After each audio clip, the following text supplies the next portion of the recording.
ह्या सुट्टीत MSCIT मध्ये अनुभवा AI/ML च्या रंजक दुनियेचा सफर। MSCIT आंतरराष्ट्रीय दर्जेचा परिपूर्ण कम्प्युटर कोर्स। आजच MSCIT ला प्रवेश निश्चित करा। MSCIT course powered by AI।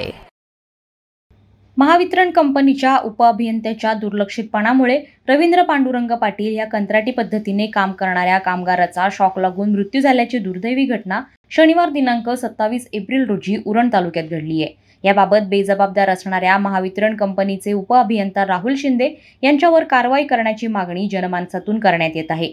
मिळालेल्या माहितीनुसार महावितरण कंपनीच्या उरण कार्यालयात रवींद्र पांडुरंग पाटील राहणार बोकडविरा हे कंत्राटी पद्धतीने वायरमन म्हणून काम करत होते। ते मुळेखंड तेलीपाडा परिसरात विद्युत वाहक दुरुस्तीचं काम करण्यासाठी दुपारच्या सत्रात विद्युत वाहक पोलावर चढले। त्याचवेळी त्यांना शॉक लागल्याची घटना घडली। त्यातच रवींद्र पाटील यांचा अक्षरशः तडफडून दुर्दैवी मृत्यू झाला।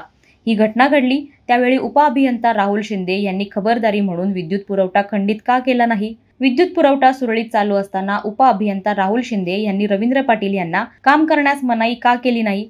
घटना घडली त्यावेळी जबाबदार अभियंता त्या जागेवर होता का? अशा प्रकारचे अनेक सवाल उपस्थित झालेत। रवींद्र पाटील यांच्या मृत्यूला जबाबदार असणाऱ्या महावितरण कंपनीचे उपअभियंता राहुल शिंदे यांच्यावर कारवाई करण्यात यावी, जेणेकरून यापुढे अशा प्रकारची दुर्दैवी घटना घडणार नाही, अशा प्रकारची मागणी जनमानसातून करण्यात येत आहे। वादळवारा लाईव्हसाठी अनंत नारंगीकर, उरण।